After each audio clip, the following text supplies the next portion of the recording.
Health of ministry के according, rules के according तो। लेकिन एक गांव का एक किराने की दुकान वाला भी दे रहा है, और गांव में किसी को सरदर्द हो गया तो 1 रुपया दे के बच्चे से वो गोली मंगवा लेते हैं उस किराने की दुकान वाले से, और जिसको सरदर्द है वो गोली लेता है, गोली लेते उसको आराम भी हो जाता है। क्यों? क्योंकि वो गुण उस गोली के अंदर हैं। तो इसी प्रकार डीवीडी से जो नाम दीक्षा है, जब तक आपको सच्चाई का नहीं पता है, या चाहे आपको सच्चाई का पता है और फिर भी यदि आप सतगुरुदेव जी के उन अनमोल मंत्रों को ले लेते हैं, और जो मर्यादा गुरुदेव ने बताई है यदि आप उनको फॉलो करोगे सही तरीके से, तो वो नाम अपना काम अवश्य करेगा। चाहे वो नाम आपको कोई शराबी व्यक्ति डीवीडी से दिलवा दे, चाहे कोई जुआरी व्यक्ति आपको लैपटॉप से सुना दे, कोई भी, या कोई महात्मा सुना दे, वो नाम आपके ऊपर 100% काम करेगा, इफेक्ट करेगा, क्योंकि नाम के अंदर लाभ देने का गुण है। उसको ये नहीं कह सकते कि ये मंत्र दीक्षा, ये जो मंत्र हैं ये गलत हैं, ये फर्जी हैं, नहीं।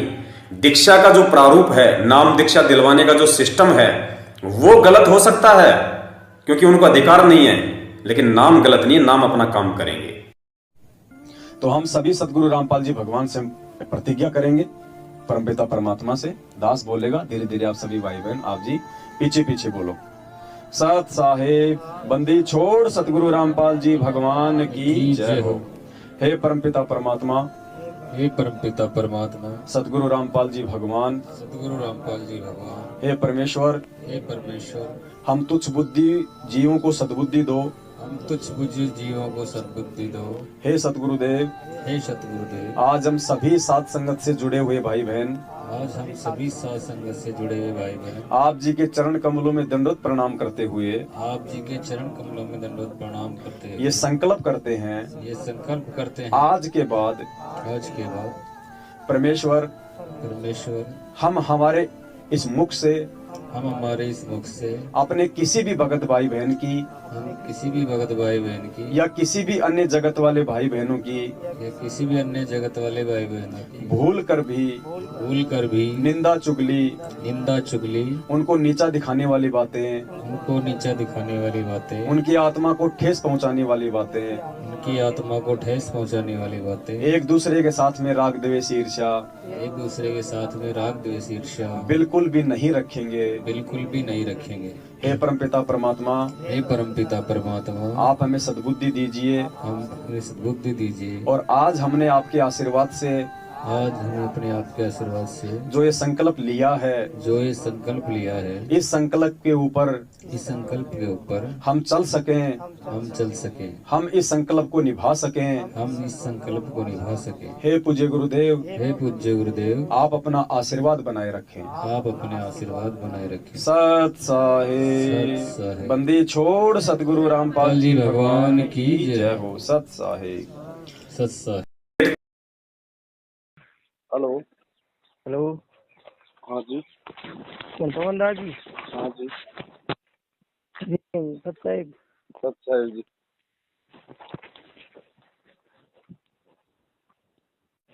अगर जी कुछ समस्या थी, आपसे बात करनी है। कहाँ से बोल रहे हो? मैं बाड़मेर से बोल रहा हूँ, राजस्थान। बताइए। क्या हुआ कि मैंने 2 महीने पहले आप रामपाल जी महाराज सत्संग सुनी, 2 महीने हुआ। उस सत्संग में तो वो बता रहे कि सब संत लोग झूठे। वो सत्संग में बता रहे वो जो सारे धर्म के संत है ना, वो सब झूठे बता रहे। कौन बता रहे हैं झूठे? पर संत रामपाल जी महाराज बोल रहे हैं कि ये सारे संत हैं कि ये तो झूठे पे फैला रहे हैं। झूठा? ये तो भक्ति का कुछ है नहीं इनके पास में, भक्ति से खाली है ये लोग। वो आध्यात्मिक दृष्टि से बता रहे हैं कि अध्यात्म को लेके इनके पास में कोई ज्ञान नहीं है, कोई समाधान नहीं है, कोई भक्ति नहीं है। हाँ, ये भी थोड़ा समझ में आया। मैं तो बालक हूँ, छोटा सा। मैं ये नाम दीक्षा लेना चाहता हूँ, वो कहाँ से लूँ? हिसार जेल, हिसार जेल में मिलेगी नाम दीक्षा फिलहाल। वो जेल के अंदर मिलेगा? वो गुरु वहाँ बैठे? भाई जहाँ गुरु होगा वहीं तो दीक्षा मिलेगी। तो अभी वो तो जेल में, अपन वहाँ जा नहीं सकते, फिर हम इमरजेंसी में क्या कर सकते हैं? इमरजेंसी क्या होती है? नाम दीक्षा गुरु देता है, गुरु के आने का इंतजार करो।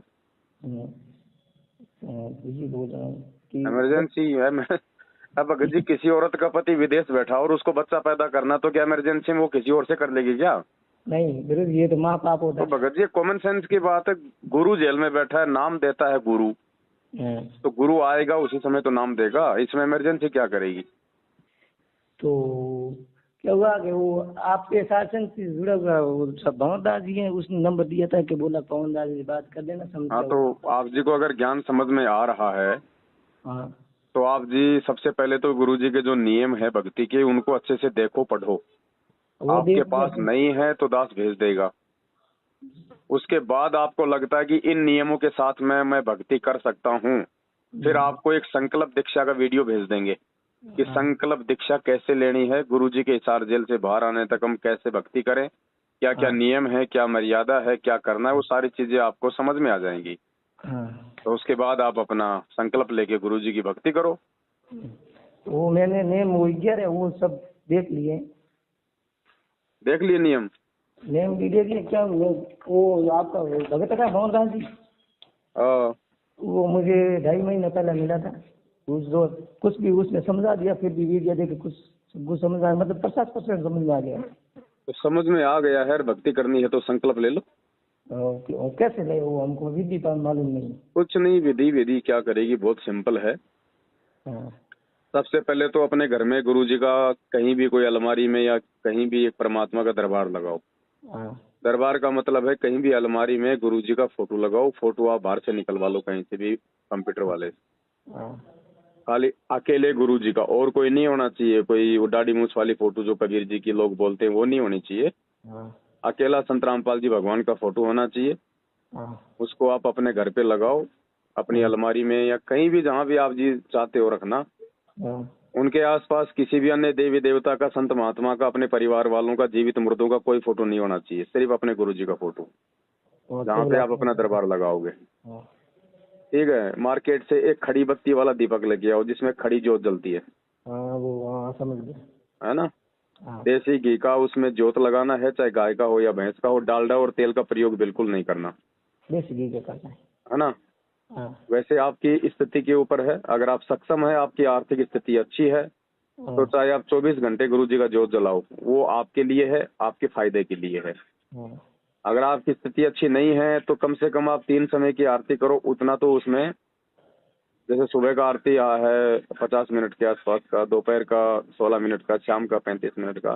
तो आरती के समय आपका दीपक जले, आपने उस समय उतना घी उसमें जरूर डालना है। ठीक है। और जब आप जोत आप परमात्मा का आप जला दो, गुरुजी का फोटो लगा लो, उसके बाद आप गुरुजी को बैठ के संकल्प करो कि हे परमपिता परमात्मा, दास ने आपका ज्ञान समझ के और आप जी से जुड़ने के लिए, आपकी भक्ति से जुड़ने के लिए आज मैं संकल्प कर रहा हूँ कि गुरुदेव, जब तक आप हिसार जेल से बाहर नहीं आ जाएंगे तब तक मैं आपके द्वारा बताई गई विधि विधान से 3 समय की आरती करूंगा, अपने घर में देसी घी का दीपक जलाऊंगा, आपके सत्संग सुनूंगा, आपकी मर्यादा निभाऊंगा परमात्मा। और जब आप जेल से बाहर आ जाएंगे उस समय आप दास के ऊपर नाम दीक्षा की दया करना। और कोई छोटी मोटी गलती परमात्मा हो जाए तो दास को याद दिलाना, दास को क्षमा करना, और आगे से कोई गलती ना हो इसके लिए आप दास को हिम्मत देना। बस अपना काम धंधा करो परमात्मा की, बस ये भक्ति करते रहो, टाइम टू टाइम अपना सत्संग सुनते रहो, आरतियां करते रहो अपनी। तो ये भी समझना था आपको कैसे विधि है। कोई वो बोल रहा था भगवान जी के, पवन दास जी से बात कर लो, वो बोल देंगे वो कैसे करना है। बस तो आपको समझा दिया, यही ऐसा ही है। बाकी आपको एक 3 घंटे का वीडियो बना रखा है संकल्प दीक्षा का, उसमें नियम वगैरह सब कुछ समझा रखे हैं, वो भी आपको भेज देंगे, आपका व्हाट्सएप नंबर हो तो। हमारे व्हाट्सएप आपसे जुड़े हुए, मैंने कुछ भी भेजे हैं आपके। तो मैं डाल दूंगा उस नंबर पे। उसके भेज देना। मेरा नाम अनूप आराम है। अनूप? अनूप। ठीक है, मैं भेज दूंगा, फिर भी आपको व्हाट्सएप को मैसेज कर दूंगा। हाँ कर दो। मैं आपको संकल्प वाला वीडियो भेज देता हूँ इस बारे में। बाकी आप यूट्यूब पे जाके हिंदी या अंग्रेजी में लिखो संकल्प दीक्षा संत रामपाल जी महाराज, तो आ जाएगा वीडियो 3 घंटे का, 2.5-3 घंटे का। उसको देख लो आप एक बार।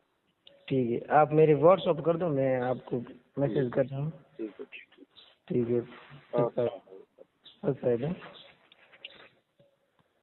बहन, इस परमात्मा के लिए तो ये सार शब्द, सार नाम, प्रथनाम ये केवल खिलौना है, लेकिन हमारा मन डांटने के लिए कि ये नालायक इसके सहारे लगे रहेंगे, नहीं तो फिर ये क्या करेंगे सारा दिन। अब मैं तो इनको मिल गया, लेकिन फिर बाद में मेरे से जुड़े रहने के लिए क्या करेंगे, इनको कुछ तो चाहिए, इनको मोटर दबाने के लिए। इसलिए परमात्मा बहन जी हमारे को ये नाम देते हैं, वरना मालिक का तो सीधा सा विधान है, तुम कर दो पल में पार, हो जा रजा तेरी। पल में पार का मतलब ना सार नाम, ना सार शब्द, ना कुछ और। मालिक तो बाईपास सीधा टेक देगा सतलोग। और परमात्मा कहते हैं नाम से पार नहीं होगे, सतगुरु की मेहर चाहिए। इन बातों के चाहिए कर सतगुरु नजर निहाल, राजी कर सतगुरु रूठे नु। परमात्मा को खुश करना पड़ेगा। तो बहन हम यहाँ से इस परमेश्वर के प्रति समर्पित होकर पार हो सकते हैं। नाम तो खाली एक खिलौना है ताकि हम उसके सारे यहाँ पे सतगुरु से जो है वो जुड़े रहें। तो बहन ये अध्यात्म है, इन चीजों को मालिक की दया से ही समझा जाता है बहन। सच है। जब परमेश्वर ने जहां मैनेजमेंट गलत कर रहा था, गुरुजी के आदेश विरुद्ध काम कर रहा था, और गुरुजी ने बोल दिया, सबके सामने बोल दिया, तो जहां पिछले 4-5 साल से नाम दीक्षा फर्जी थी या सतलोक आश्रम मैनेजमेंट हरियाणा मनमाना आचरण कर रहा था, तो गुरुजी ने आश्रम में 5 साल तक इस बात का जिक्र क्यों नहीं किया? क्यों इस बात का जिक्र नहीं किया कि भाई ये जो डीवीडी से नाम दीक्षा दी जा रही है गलत है, मेरा कोई आदेश नहीं है किसी भी प्रकार का। और वहां गुरुजी ने सबके सामने बोल दिया कि मैंने कोई काले कमांडर नहीं बनाए, मैंने कोई इस तरह का आदेश नहीं दिया, ये सारा इनका मनमाना आचरण था। तो हमें इन चीजों को पुण्यात्मों समझना पड़ेगा ज्ञान आधार से। जब उस समय इस दास को किसी की जरूरत नहीं पड़ी तो अब क्या पड़ेगी भाई? अब तो लोग खुद ही आते हैं, आंधी की तरह आते हैं और तूफान की तरह भाग जाते हैं, मालूम ही नहीं पड़ता कभी था साथ संगति में। तो पुण्यात्माओं, यह आप लोगों का सौभाग्य है जो आप दूर बैठे हुए हैं, और दूर बैठ के ही आप जी ये बातें सुनते रहिए, क्योंकि मुझ पवन दास के जो संपर्क में आएगा वो पुण्यात्माओं बर्बाद होगा ही होगा, वो भक्ति से दूर होगा ही होगा। आपकी 6 पीढ़ी बैठी बैठी खा सकती इतनी संपत्ति है। तो मुनिम ने कहा नालायक को 7वीं क्या खाएगी, कुछ और उपाय बताओ। तो मुनिम ने कहा जी साधु संत बताया करते हैं, उनकी मतलब उनके शरण में जाया जाए। तो एक साधु की गए वहां पे शरण में, उस साधु ने बताया जी भंडारे करो, धर्म भंडारे करो, जितने धर्म भंडारे करोगे परमात्मा उतना ही ज्यादा तुम्हें धन देगा। तो उस सेठ ने भंडारे शुरू कर दिए और कहा कि कोई भी आसपास के क्षेत्र में कोई भी साधु महात्मा संत ना बच जाए, दाल चावल सूखा गीला जैसा भी है उनको देके आओ। नौकरों ने वैसा ही किया, पूरी नगरी में सप्लाई शुरू कर दी। एक भगत के पास गए जो अपना मतलब गृहस्थ जीवन में रहते हुए अपना जीवन यापन कर रहा था, उसकी पत्नी थी, वो स्वयं था। वहां गए नरसिंह जी के सेवादार और कहा जी हमारे सेठ जी का आदेश हुआ है और जी ये राशन ले लो आप। तो उस भगत आत्मा ने कहा कि उसने अपनी औरत को आवाज लगाई और कहा कि भाग्यवान जरा बाहर आओ। वो बाहर आई, कहा कि जरा देखो अपने घर में क्या है, तो कुछ खाने का सामान है। तो वो अंदर गई, अंदर से बाहर आई, बोली जी शाम का आटा है अपने पास में, शाम का भोजन की व्यवस्था है अपने पास में। तो सतगुरुदेव जी ने बताया कि उस भगत ने ये कहा कि भाई हमें नहीं चाहिए। बोले भाई क्यों नहीं चाहिए? बोले हमारे पास में शाम का है। अरे बोले भाई शाम का है, बोले सुबह बोले भूखा मरेगा। बोले भाई भूखा वो मरता है जिसको भगवान पे विश्वास ना हो, वो आदमी भूखा मरा करता है, भगवान का भगत कभी भूखा नहीं मरता। वो लोग बड़े प्रभावित हुए, वापस सेठ जी के पास गए। सेठ जी ने कहा कि भाई सबको दे आए। बोले जी दे आए। तो बोले कोई रह तो नहीं गया? बोले जी एक था, बोले ऐसे ऐसे वो करके, बोले साहब उसने लेने से मना कर दिया। बोले क्यों, क्या कहा? बोले जी उसने ये बात उसने कही है कि हमारे घर में शाम का आटा है, हम नहीं ले सकते, और आगे परमात्मा देगा, नहीं देगा तो फिर उसकी मर्जी। सेठ के कान खड़े हो गए। गुरुजी ने कहा कि सेठ वहां गया, जाके उसके पैरों में गिर गए। बोले भाई महाराज क्यों नहीं ले रहे आप, शाम को ले लो, कल बोले भूखे मरोगे। बोले भूखा वो मरता है जो भगवान की भरोसे नहीं रहता, जो ठग होता है, चोर होता है, भक्ति मार्ग में 420 करता है। गुरुजी ने विधान बताया वो भूखा मरता है, भगत को भगवान भूखा नहीं मरने देगा। सेठ उसके चरणों में गिरा और फिर उस जो भगत था उसने उसको कहा कि क्यों ये कोड इकट्ठा कर रहा है। भगवान पे विश्वास कर, सभी सृष्टि के सारे जीवों को दे रहा है। परमेश्वर कहते हैं पोपाटी पकड़ा भया जागी जी या जूम, सबका हमको देता है जो समाना छू। वो परमात्मा चींटी को कण और हाथी को मण देता है, जो ना काम करते हैं, ना झूठ बोलते हैं, ना छल कपट करते हैं, उनका भी पेट भरता है। हाथियों के झुंड का पेट भरता है। तुम इंसान तुम छल करते हो, तुम कपटी हो, इसलिए तुम भूखे मरते हो। तुम्हें विश्वास नहीं है भगवान पे।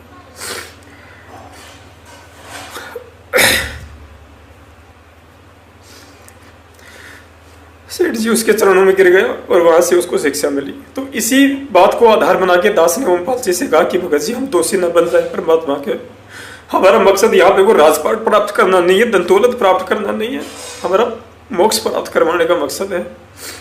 हमसे गलती ना बन जाए। मेरठ में जो आती हैं वो आत्मा आती है जो परमात्मा की विशेष पुण्य आत्मा है,